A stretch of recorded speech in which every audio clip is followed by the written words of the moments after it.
The purpose of this group is to put people in a room together that would normally never be in a room together. I used to shy away from the property manager. I learned that when you get up to a certain number of units.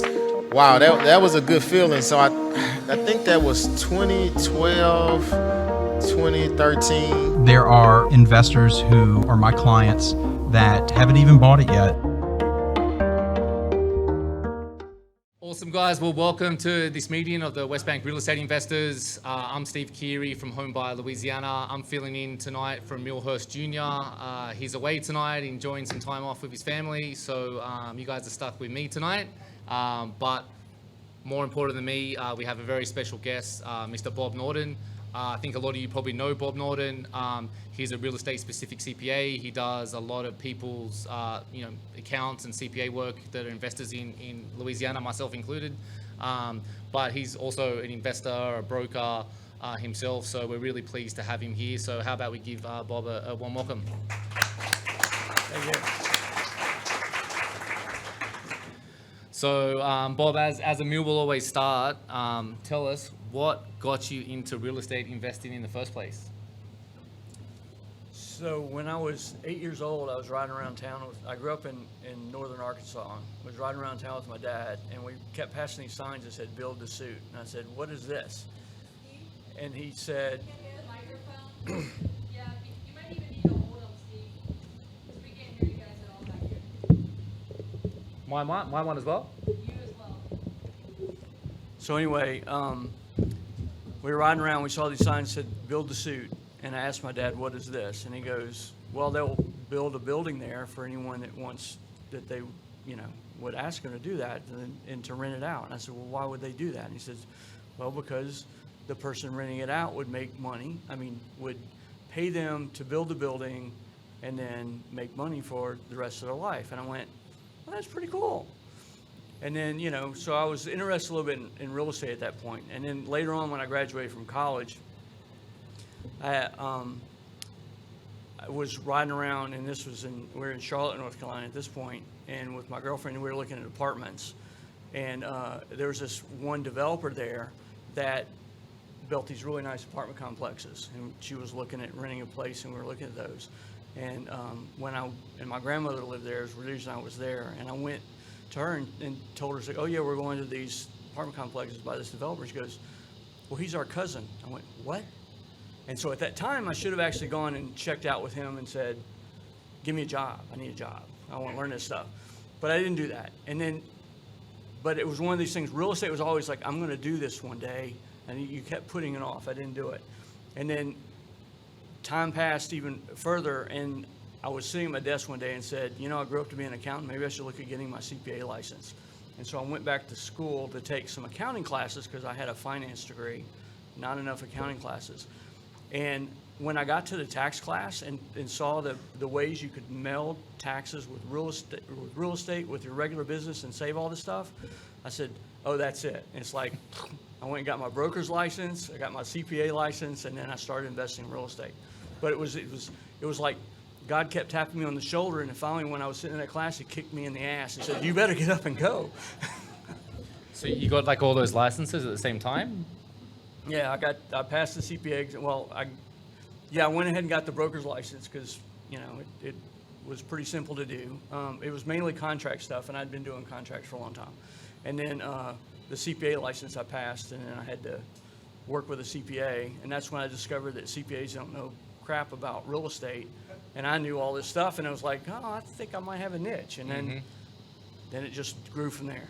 So how did you know what to prioritize? Like, what did you start doing first? Like real estate, setting up CPA, or did you work for someone else as a CPA first? Or talk us through that. So I was basically a controller, a CFO for firms for several years. And at the time that I passed, right after I passed the CPA exam, I got a job with a architectural firm in town.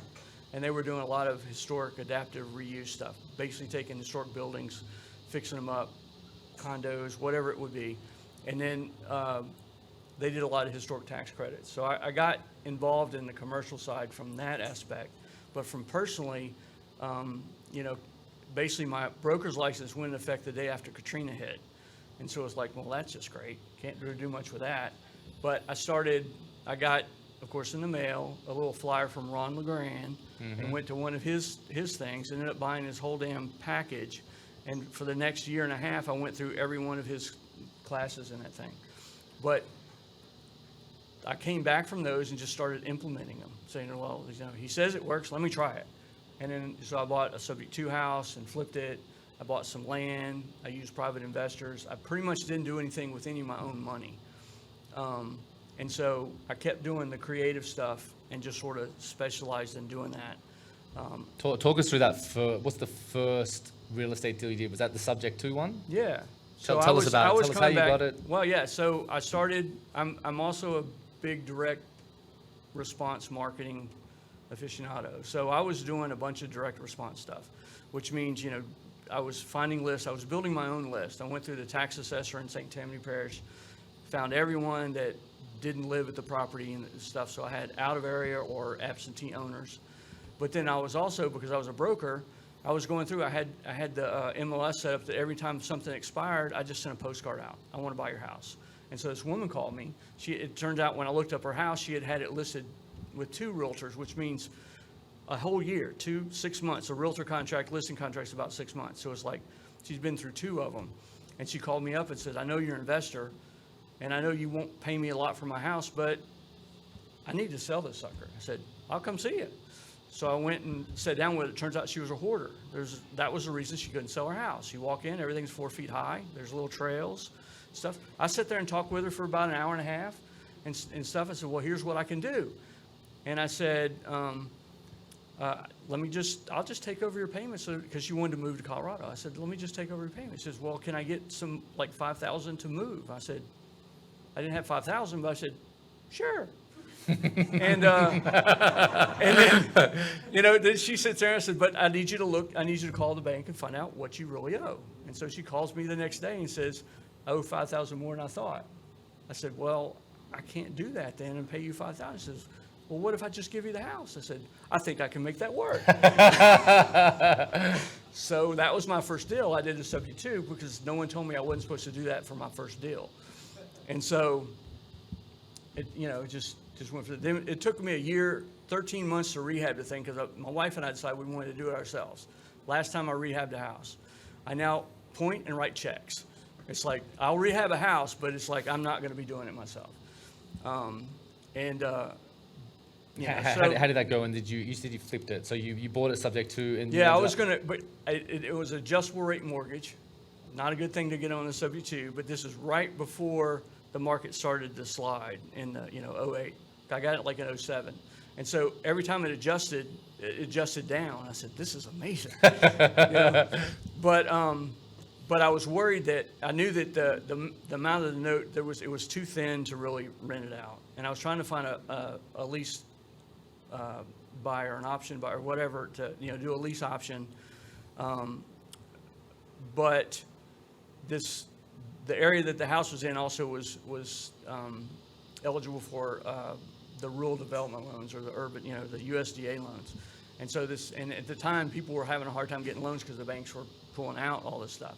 And so this guy actually qualified for that and got it 0 down, with that kind of a loan. I said, sure, let me get done. I wish I wouldn't have sold it, but it was I've always disliked selling into the properties that I've had. I really like to keep them. That's a pretty. Can I just point out, like, is anyone CPA talks like that? That they've actually pulled list, sent marketing, found a house, and bought it subject to? It's pretty cool, right? So that's your first house. You obviously didn't have a lot of cash, I guess, at that point. So the subject to allowed you to build it up. Talk about the second. Did it happen after you flipped it? What was the second house? So soon after I found that one, I found a property in Broadmoor area that was it was basically it was a house that was leaning a little bit.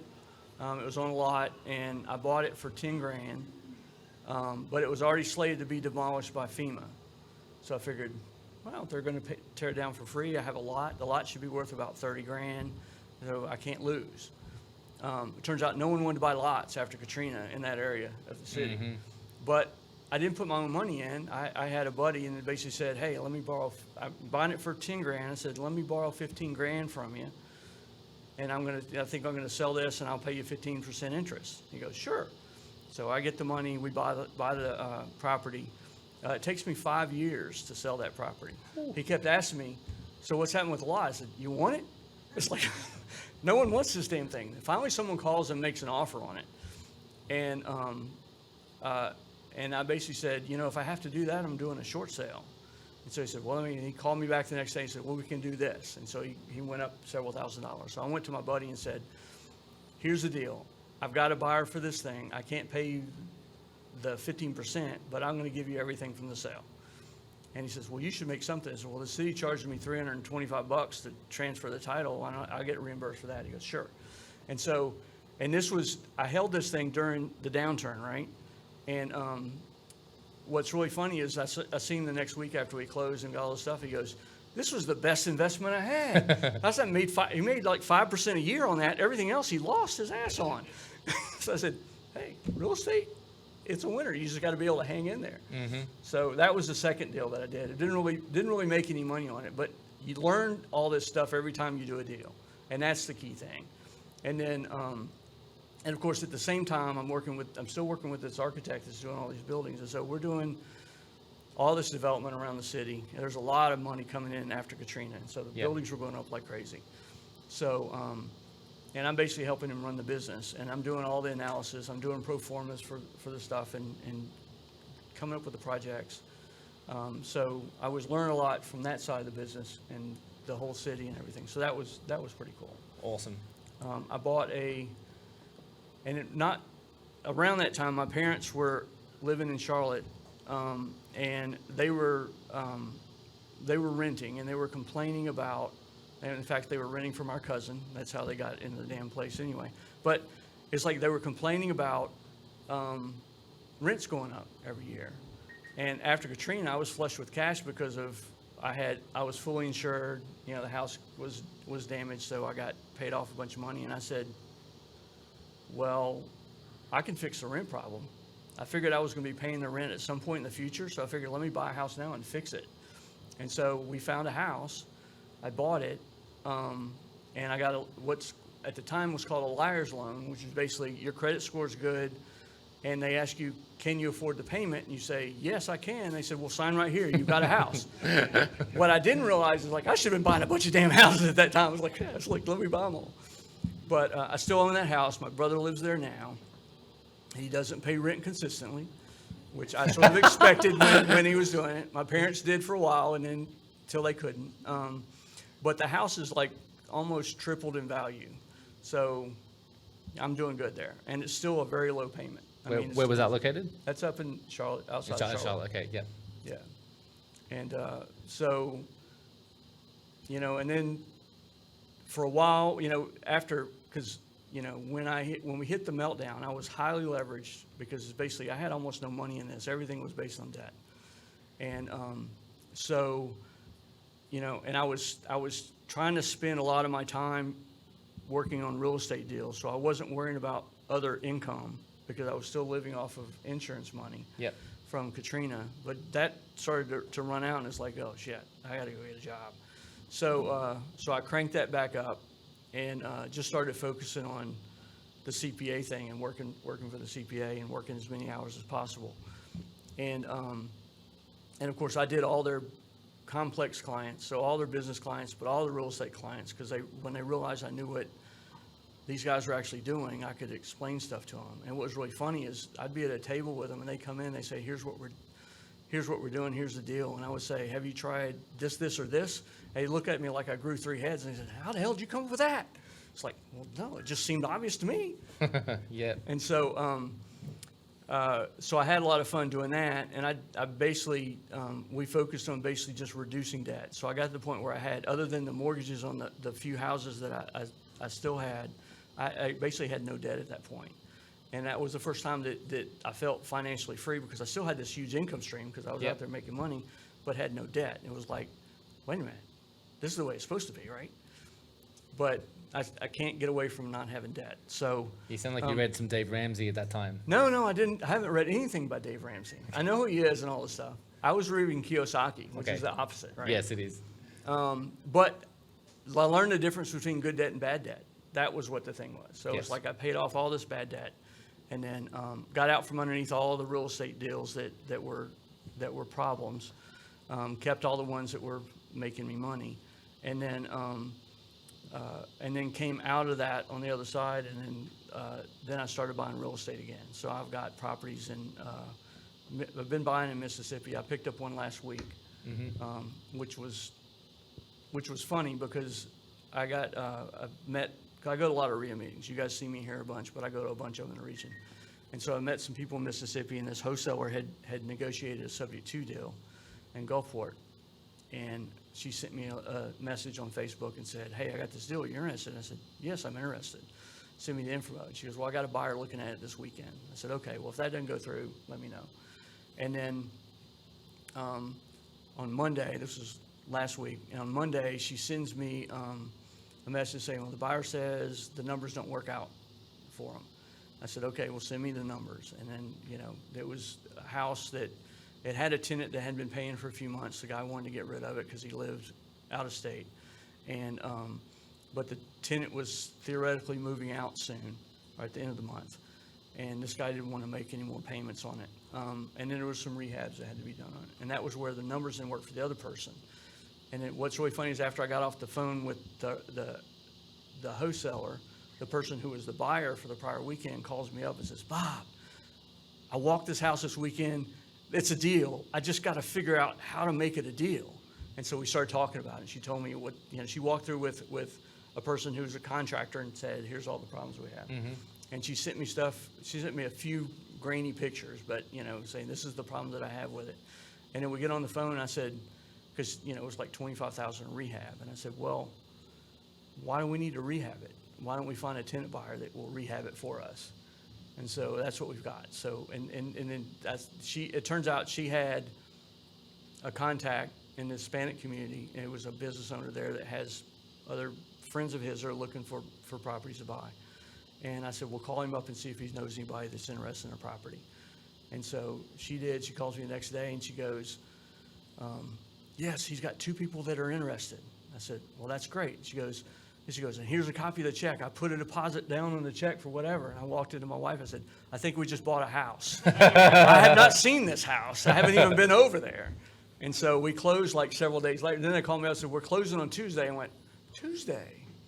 Okay." So I drove to Gulfport and closed, and then, but we got a tenant buyer. So tomorrow morning I'm working up a term sheet, and then this weekend I'll be doing everything. And Awesome. oh yeah, it's great. So tell me when did you make the move from, like, you had a W-2 doing the, accounting stuff for the architecture firm. When did you decide to go out on your own as a CPA? So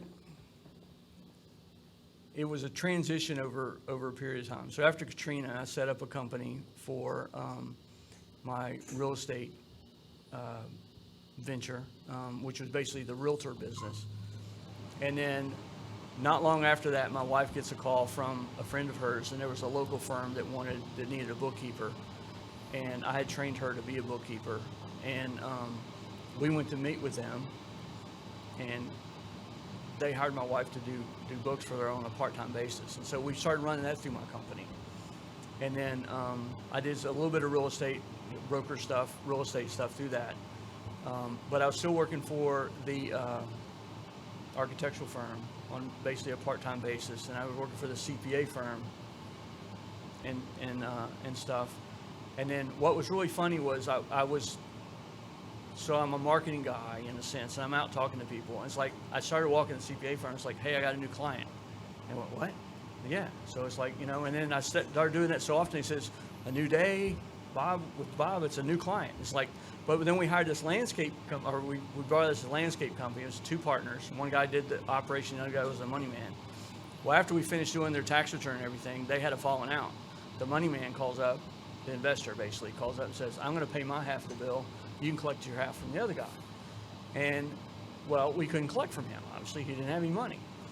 And the partner at the firm basically said, because he'd already paid me for doing the work, we Yeah. had a deal where I was working for him as a contractor, so I was technically already working for my business, so I Okay. was on my own. He told me,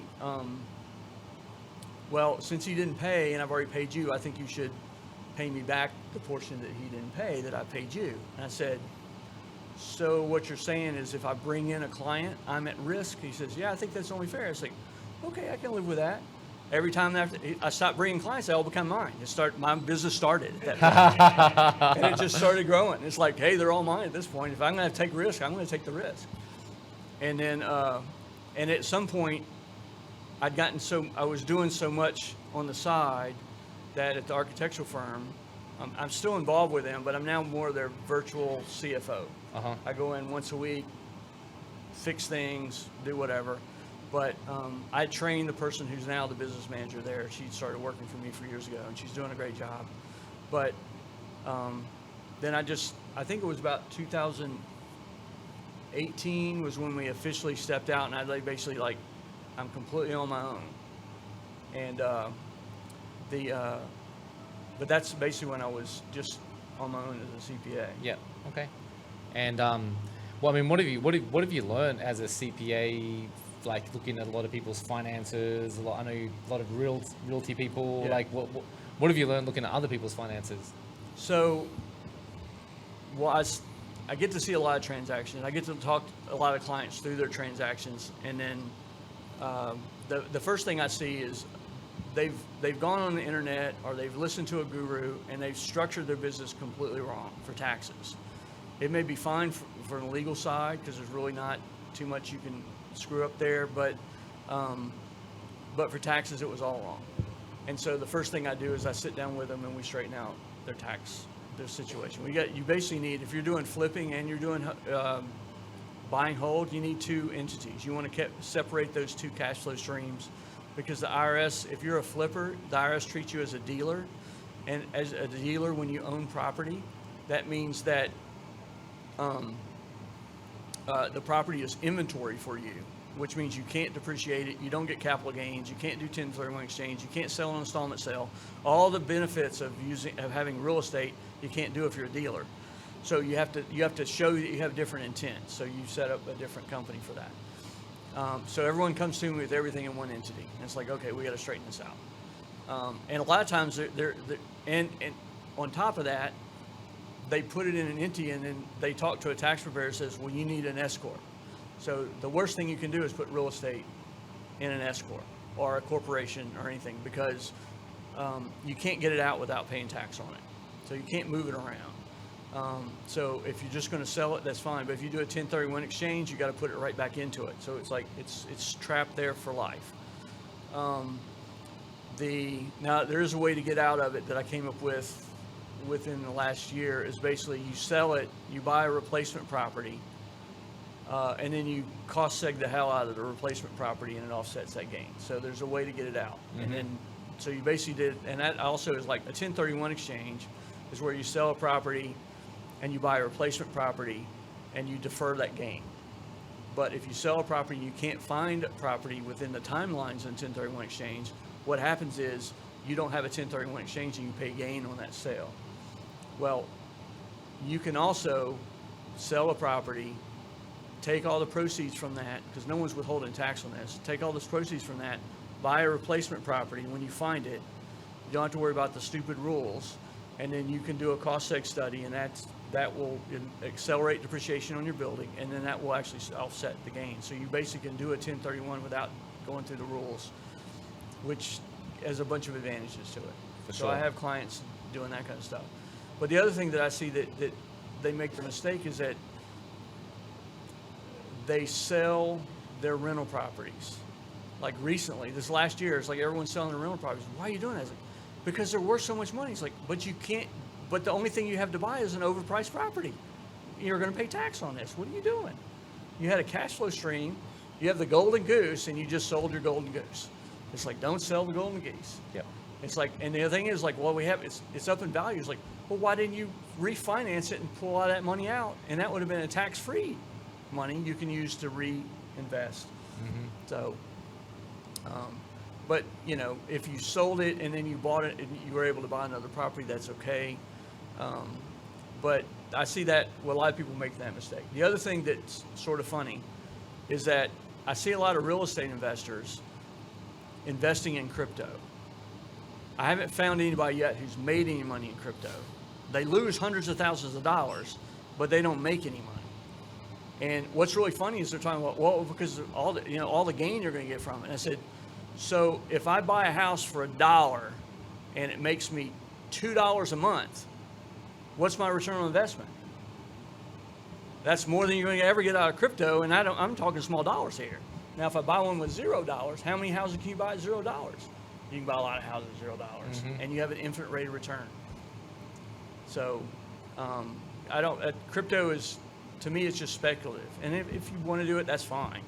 If you got the money to play with it, but don't think it's going to make you a lot of money. Can you talk to me about infinite rate of return? Because that's like one of my favorite things. Just your CPA perspective. Yeah. How often do you see people doing infinite returns? Can you maybe just explain how that works? Yeah. So this is the coolest concept of real estate investing. So if you to keep the math simple, let's say that you buy a house for $100,000 and you pay all cash for it. And then it makes you net income $10,000 a year. That's a 10% rate of return. Now, if you put 50% down on a house, so you put $50,000 down and you borrow $50,000, you're still making the $10,000 on that house. Now you're making, is that a 50% rate of return?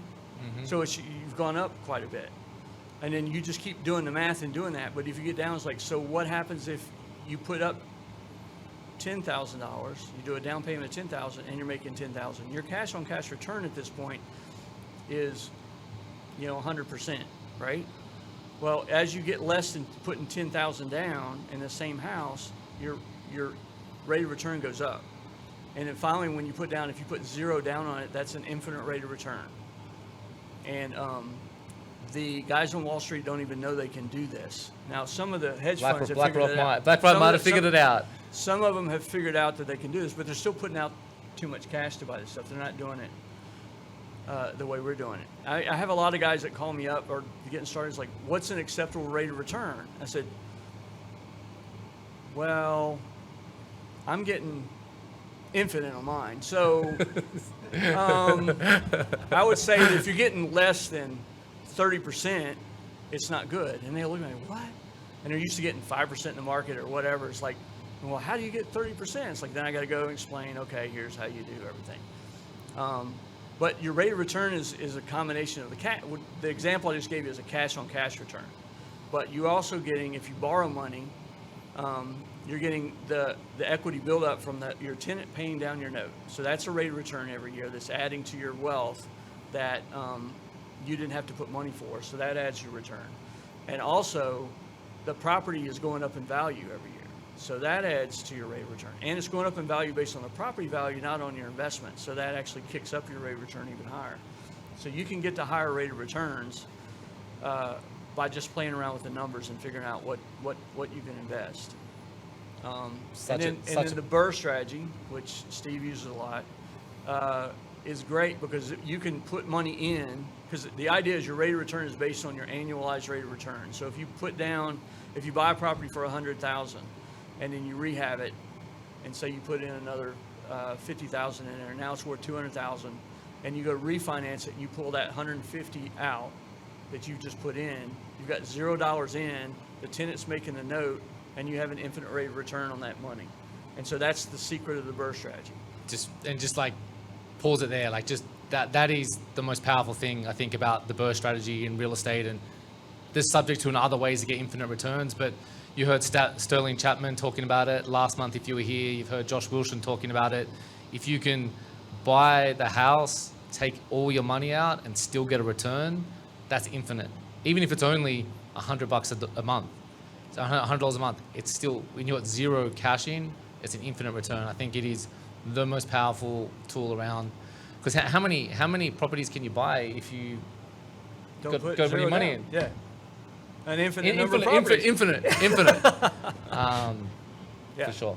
So now they're not easy to find, but that's what we do here. We try to figure out how to find those things.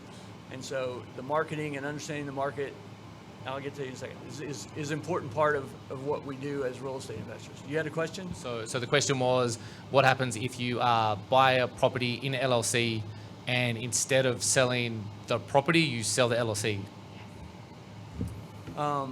So basically what you've done is you've taken real property, and by putting in an LLC and you sell the LLC, you've converted that real property to personal property. Personal property doesn't have to be registered anywhere. Now, obviously, if you buy an LLC, you'll register with the Secretary of State and say, I'm now the manager. But you don't have to go file in public records that you bought the LLC. But the LLC owns the property. It still owns the property, and you can sell the LLC all you want and transfer it. And it just takes two people sitting down, sign a piece of paper, and it's done. So what would be like if I sold the LLC to someone else? I would need to declare that, though. It'd be capital gains for me and my company. Yeah, you would have a capital gain on your LLC interest, which would basically be your investment in the LLC. Gotcha. So it would still be a capital gain.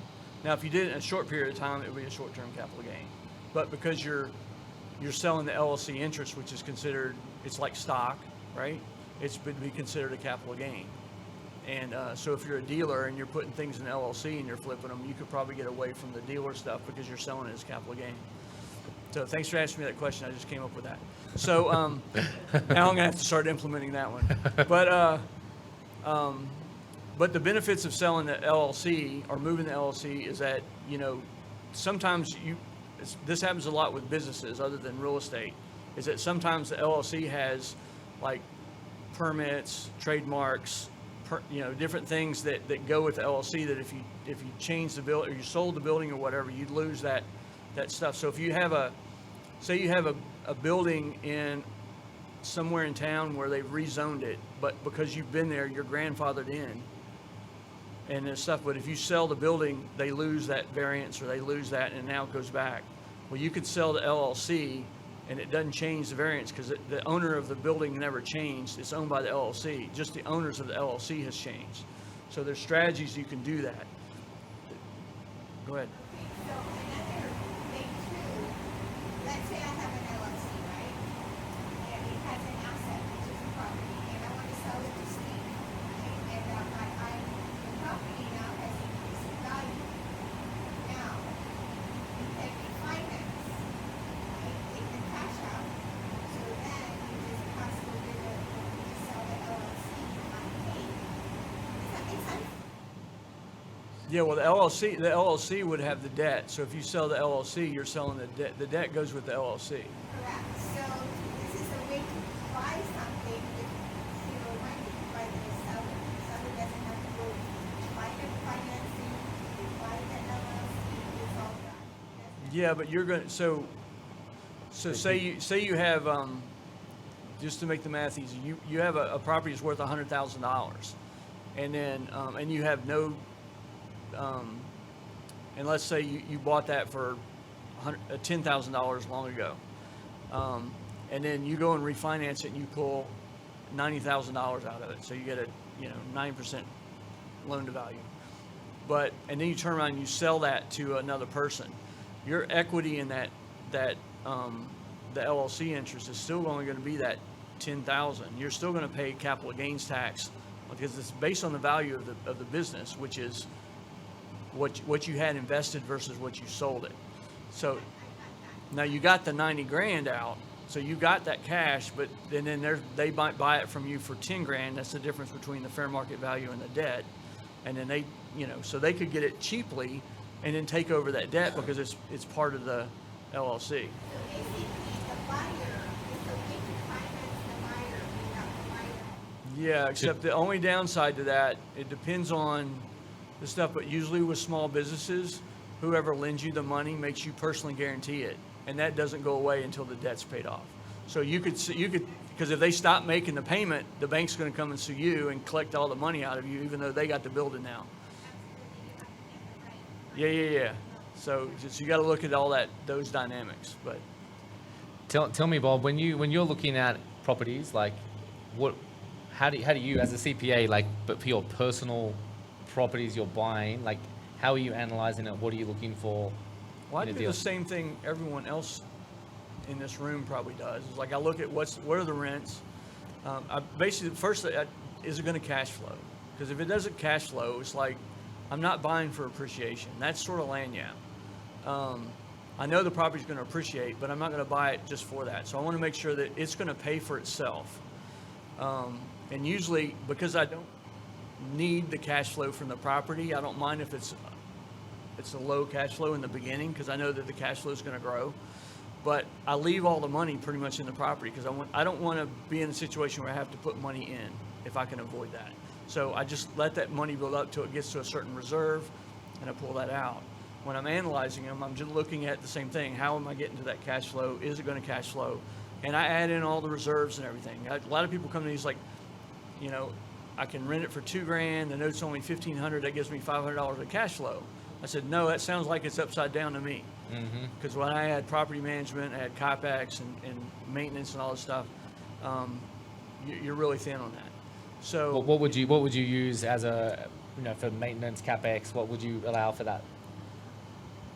Well, maintenance and vacancy and property manager are pretty easy to figure. The CapEx is difficult because it depends on a couple of things. You have to look at the major systems of the property and figure out when am I going to have to replace them.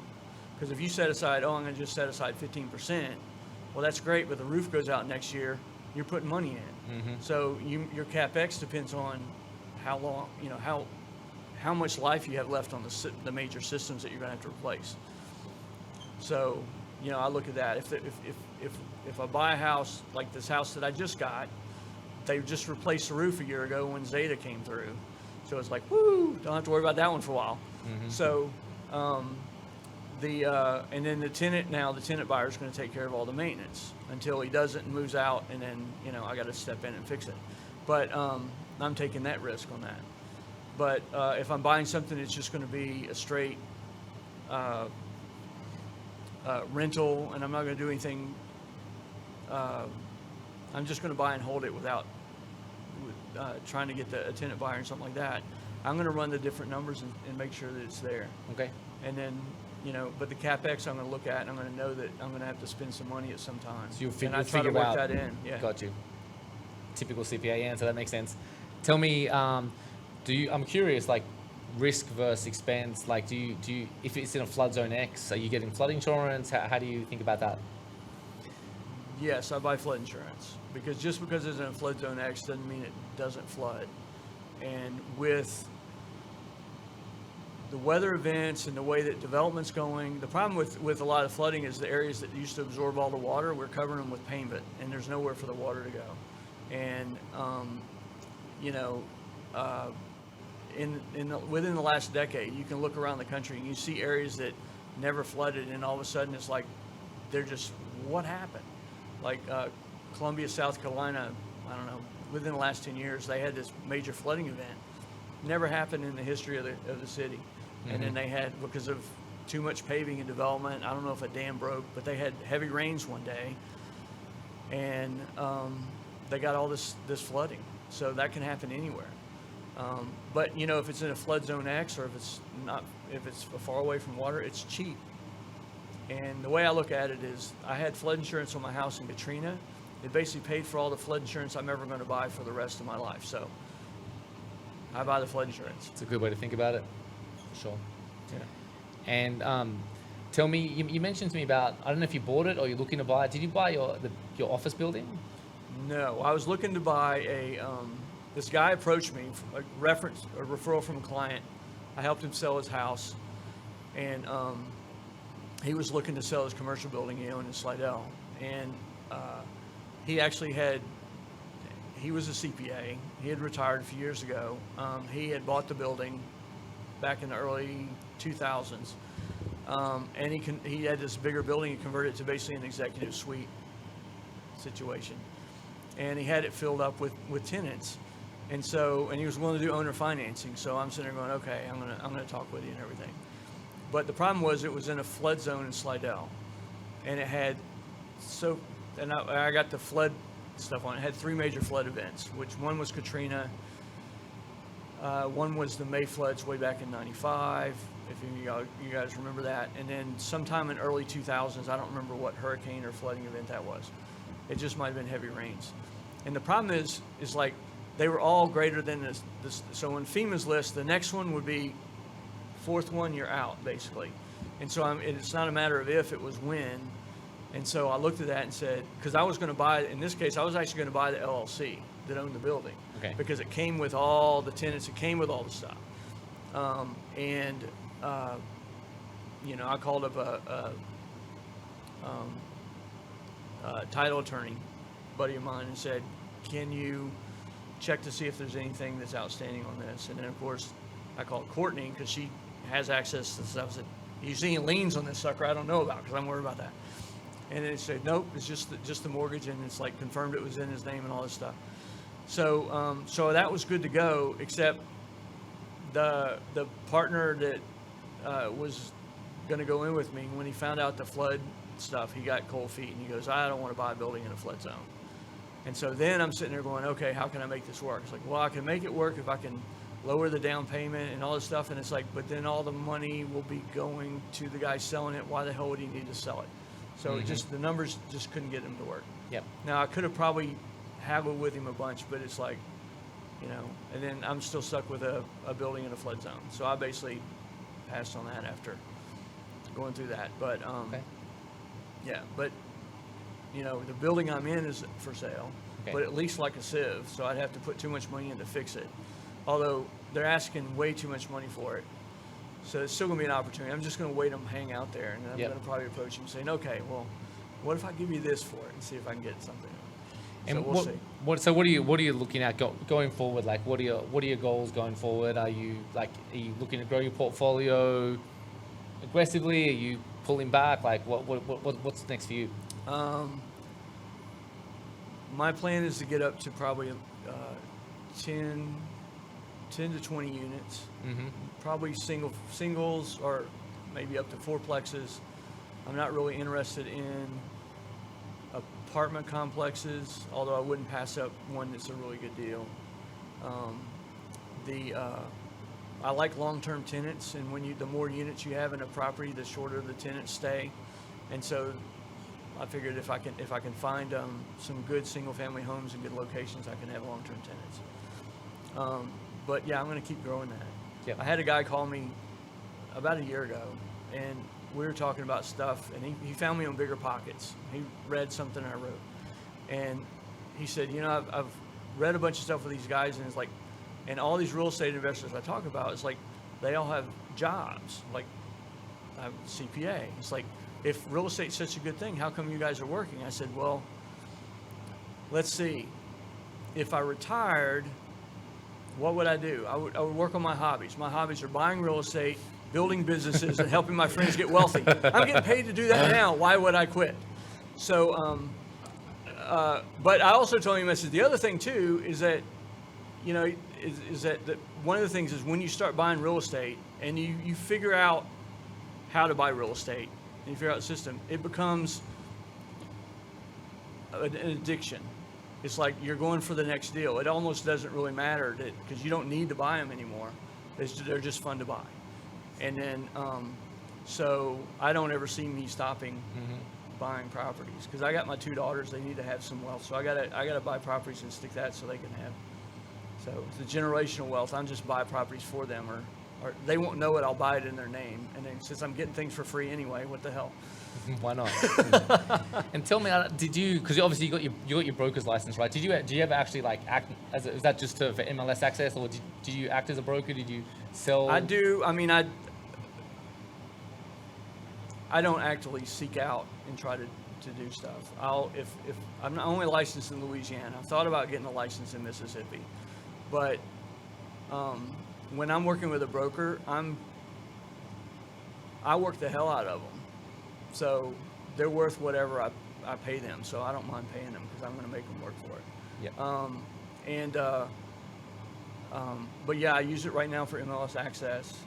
I do occasionally sell for a client that'll call me up and need to sell. I had a client last year. I did a flat fee listing where I just charge him a flat rate, list in MLS, And the idea originally when I started doing that was, because I would basically tell them, I'm not going to do any work. I'm just going to list it.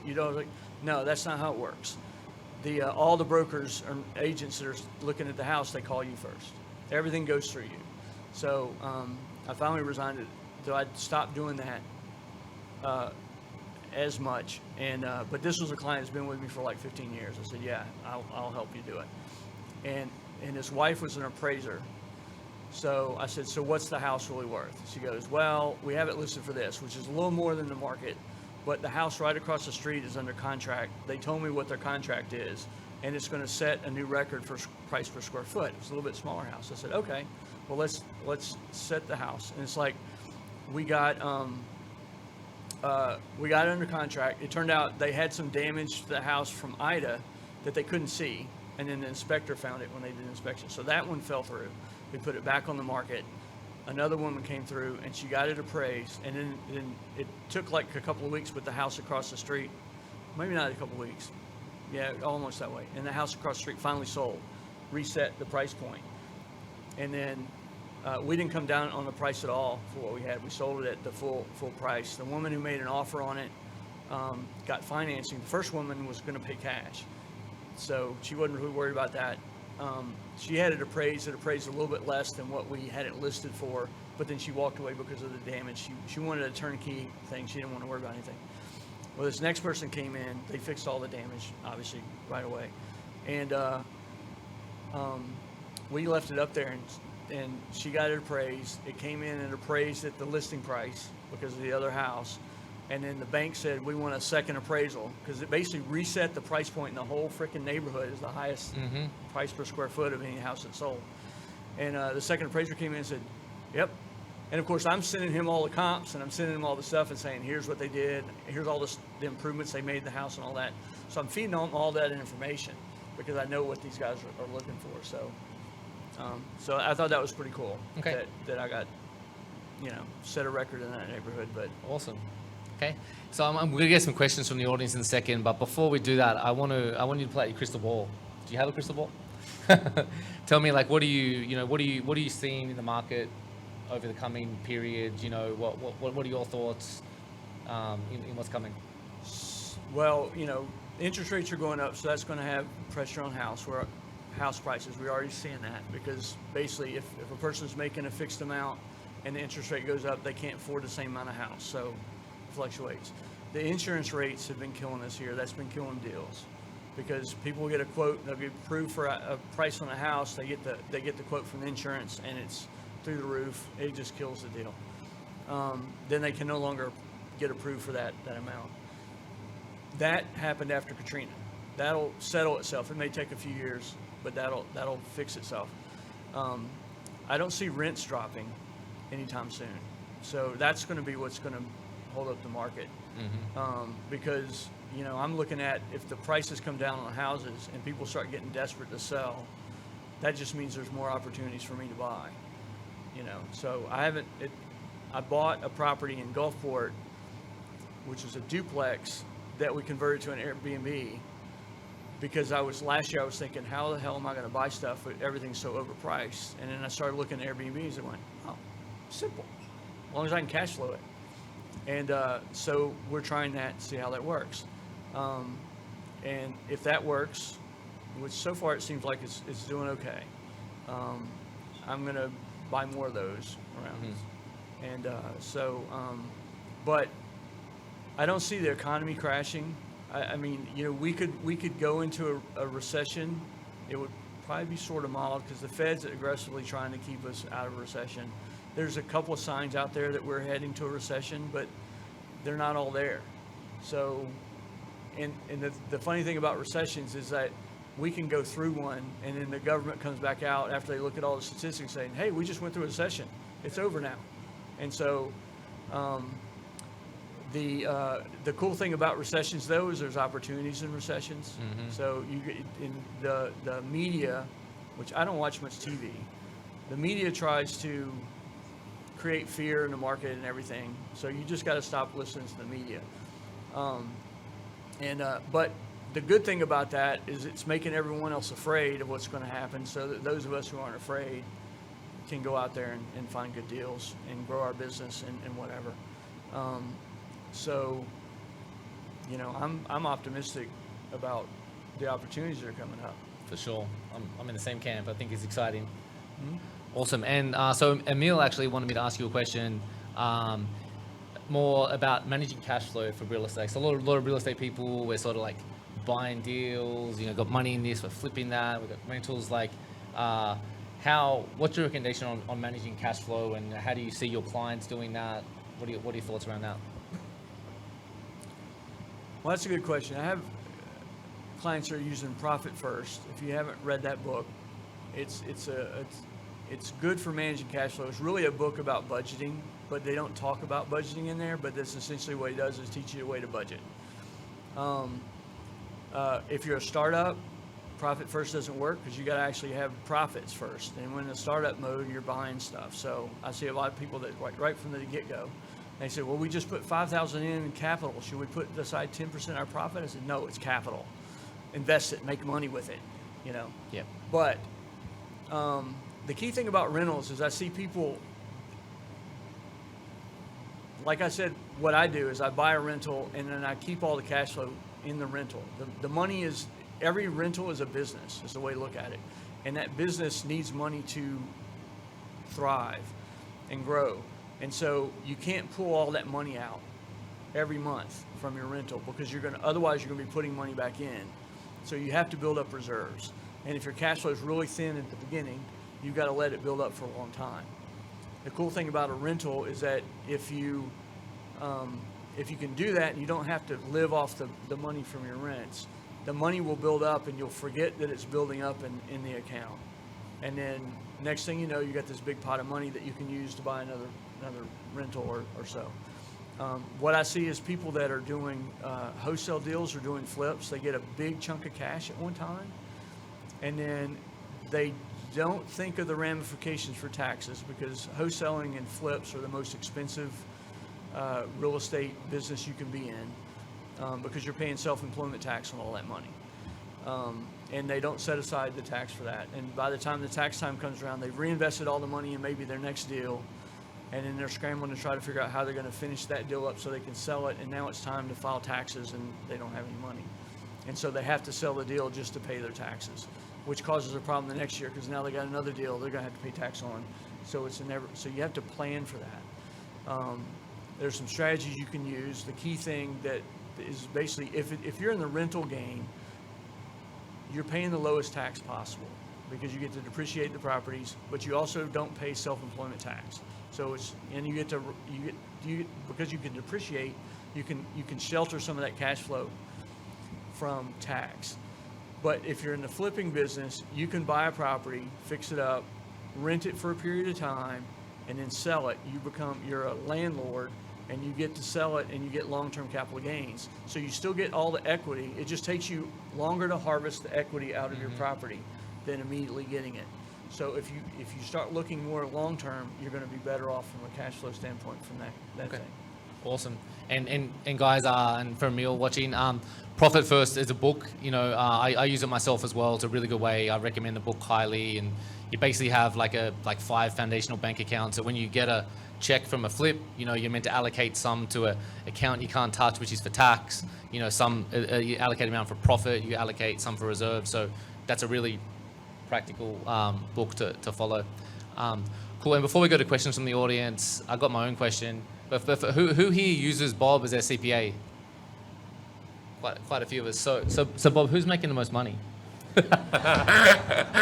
Don't answer. I'm playing. No. It's like, you know, what's really funny is that, so from time to time I'll get someone calling up saying, I got this deal I want to run by you, and they tell me the deal, and then, you know, short time passes, I get another client calling, who's like, I got this opportunity to sell this deal, and it's the same deal. And so it's like, I'm going, okay. But I don't, you know, it's like, I don't let them know that I've just heard both sides of the deal. Yes. And it's like, because I don't really care. It's like, you know, but I'm more about win-win anyway. So this whole thing is, you know, Courtney likes to say this, but it's like, it's a team sport.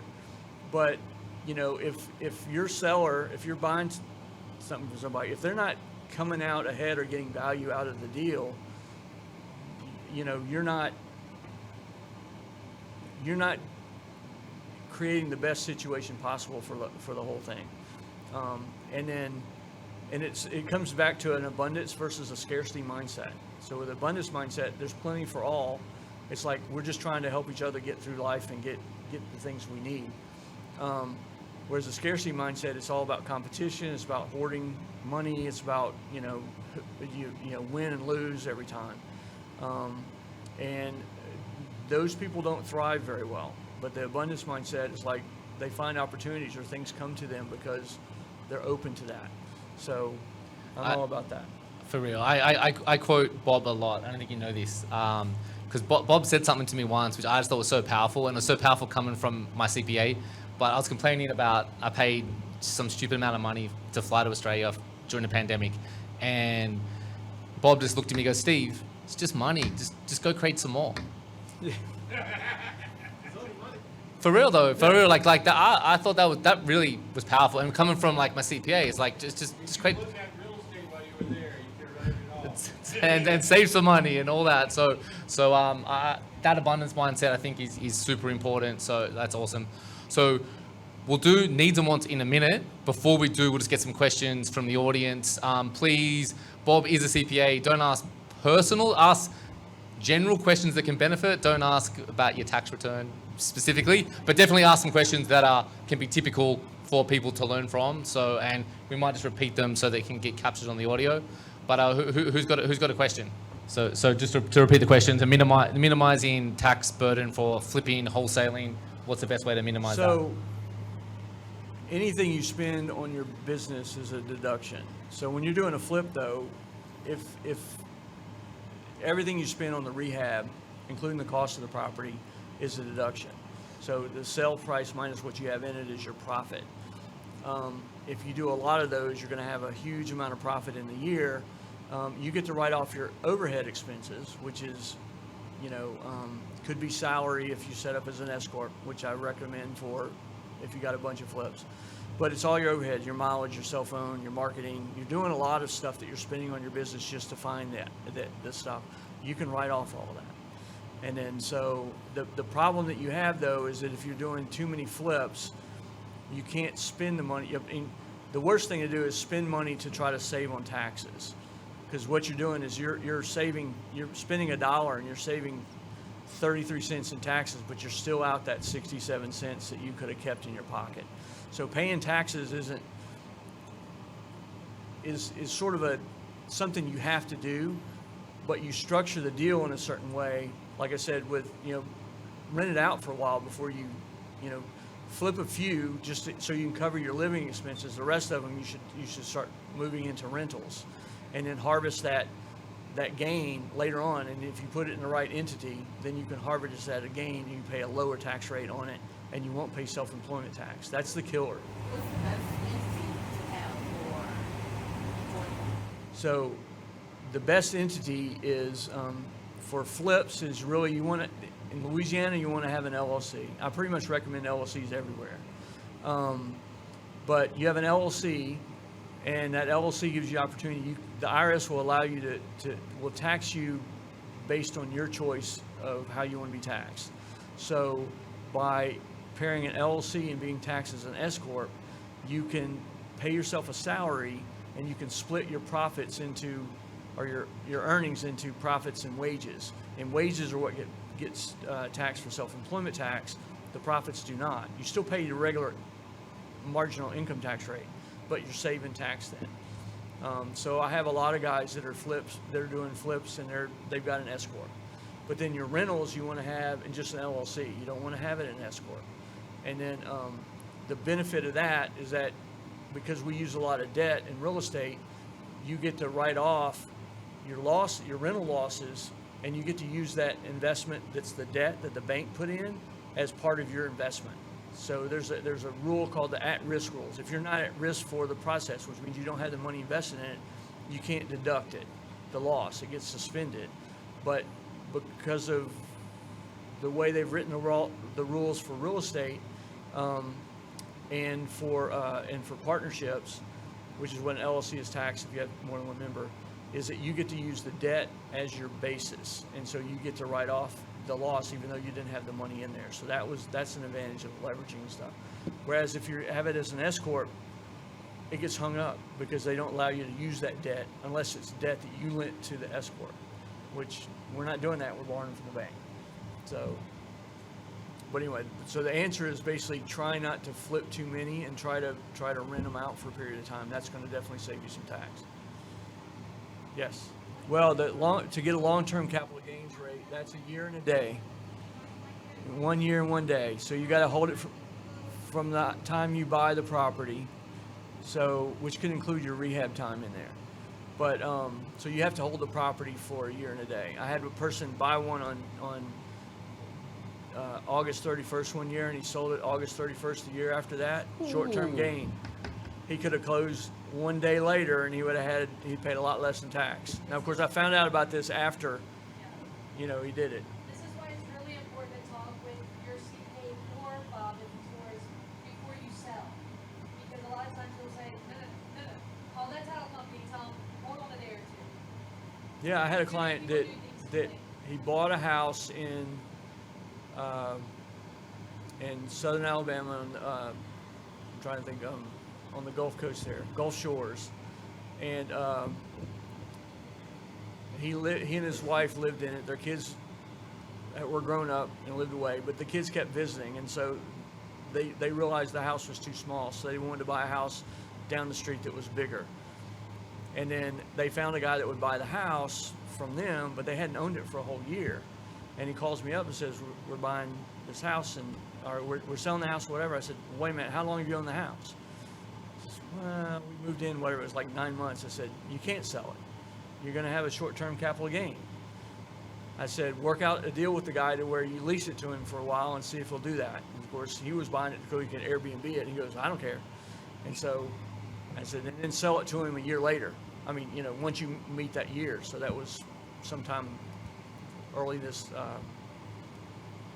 I guess it's going to be early this next year. But so they worked that out. And but he called me first. Otherwise, he would have sold it. Because they were just saying, I'm going to get another house, and I'm making money on this because it's gone up because of the way the market was. But so now he's going to save a bunch of tax with one phone call. Who else got a question? Do you recommend or have any advice to use 1031s? Like, I guess would that work in that situation? If you did sell it, you did a 1031 to buy the next property? Well, you can do 1031 has to be used on business use property or investment property. So if you lived in the house, it doesn't qualify because it's a personal residence. And he hadn't lived in it for 2 years, so he wouldn't have been able to get the tax-free gain on it. So he was in a situation because he didn't own it long enough and didn't live there long enough. His only choice was to delay it till he could get a long-term capital gain on it. Now, he could convert it to a rental and wait a period of time and then do a 1031 exchange. So that's possible. But he didn't want to, but then you can't use 1031 exchange funds to buy your residence. So it's long-term. If you want to do that, we got to sit down and map it out because it's a long-term plan, several years worth. You got to think about that. But it can be done. You just got to plan for it. Nick Leonard, I see your hand up. What's your question? So Nick's asking, can you do a 1031 exchange into another property and then do a cash out refi on that property? So you sort of 1031 into cash. You sort of where he's getting at with that. Yeah. So a 1031 exchange is where you sell a property, and then you reinvest all the proceeds from that sale into another property. And there's a specific timeline. You have to identify the replacement property within 45 days of when you close, and you have 180 days to buy the replacement property from the day that you close. So the best time to start looking for that replacement property is before you even close. That gives you more time to find properties. But then what it allows you to do is if you've owned a property for a long time and it's grown in value, plus you've depreciated a lot, you're going to defer all that gain and all that depreciation recapture and put it in another property. If you sell that property without doing a 1031, you're going to owe tax to the IRS. They're going to take away part of your capital. Now, it'll be at the end of the year, but then you won't be able to buy as much real estate because the government's taking away a chunk of it. So it's essentially a trade. You're trading one building for another. That's how it started.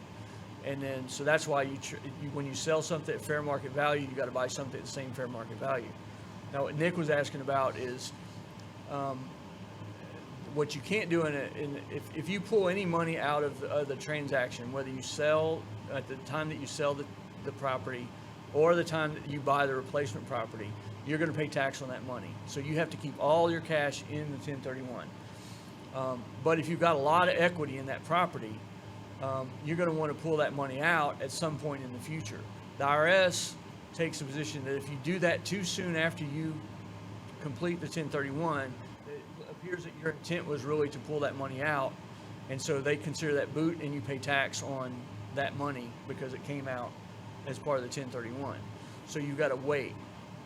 You want to wait until at least the next tax year, because the IRS is looking at tax returns, and you got to if you sell a property on a 1031 exchange on 12/31, you have 180 days to buy the replacement property, which means you can't file your tax return. You got to file an extension because you got to wait until that happens. But that whole 1031, the sale and the replacement, shows up on your tax return. The IRS looks at tax returns. They don't sit there and look at series of tax returns. But the longer you can wait to refinance after you do a 1031, and you definitely want to do it in a separate tax year, the better off you're going to be in case the IRS does actually catch on and see it. But you also need to have a good argument on why you refinance it. There has to be a business purpose other than, I just did a 1031, I couldn't do it before, and now I want to get my cash out. But How would the IRS know you refinance that particular property? Is that because they would have to file the mortgage statement? no,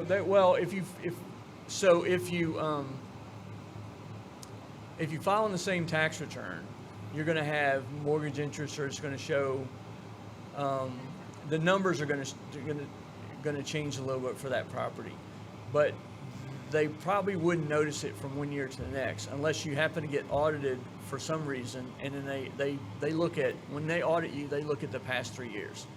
Now it may take them a while to get in there, but they open up everything, because if they see something anomalous on your tax return, they're gonna look every year that's still open for audit, which is usually the last 3 years.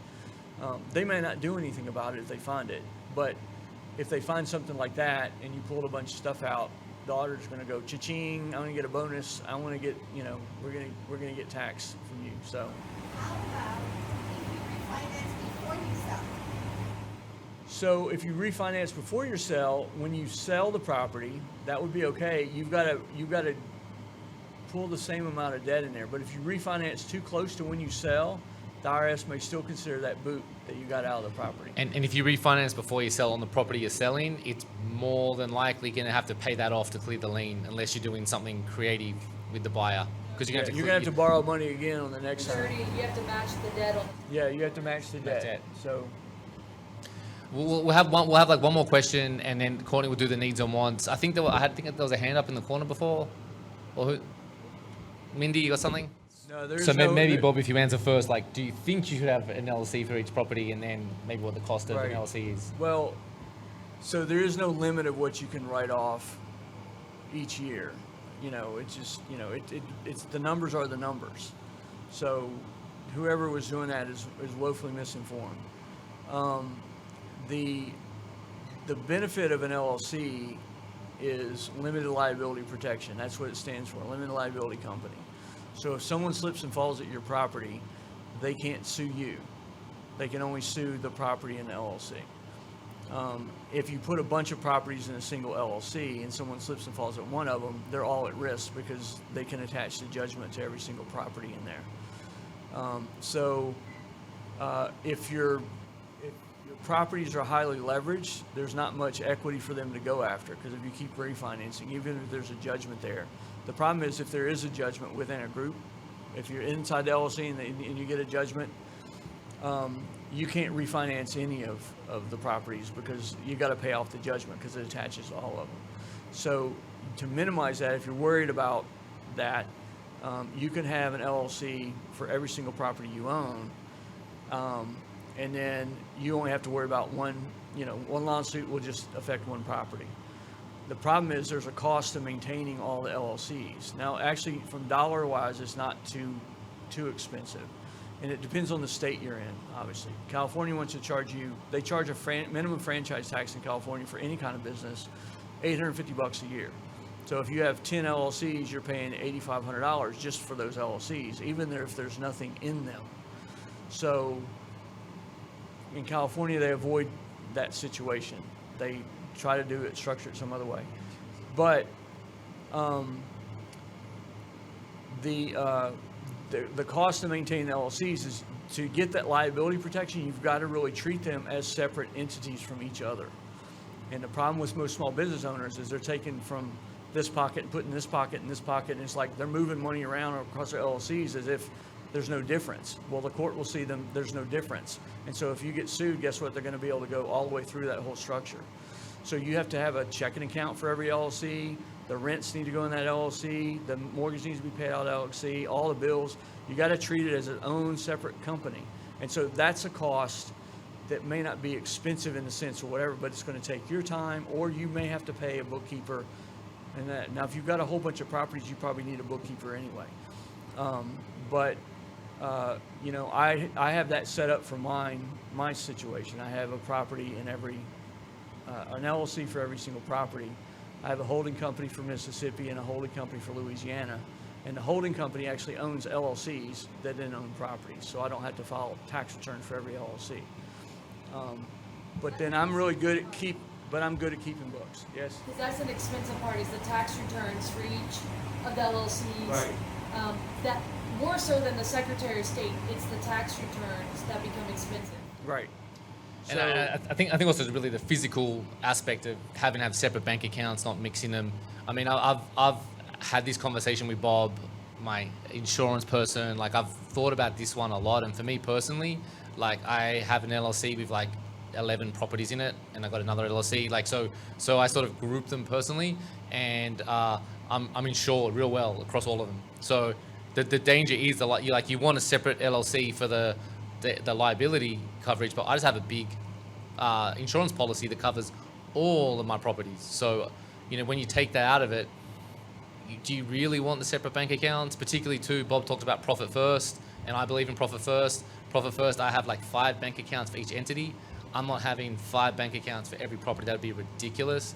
But when you sort of mix it together, you can have reserves for like 10 properties. That's my take, and it depends on if you really care about asset protection, do one.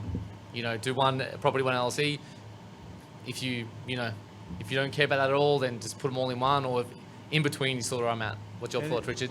So, and you mentioned a holding company. So a holding company owns the LLCs, then the holding company can pay all the bills and stuff for all the LLCs, right?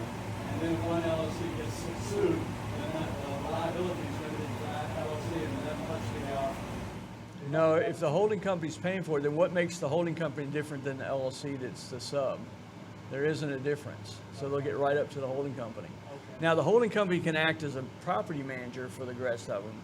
And then it can do that, but you need to have a mechanism, and it's a bookkeeping thing where you get reimbursed every month, just like a property manager does for their clients, but you're just doing it internally. So they can be like the paymaster or whatever, pay all the common bills, and do that. But with most of the mortgages, you're going to pay auto draft anyway. You're going to set that up. That's an automatic thing. You set it. You just got to make sure there's money in the account every month.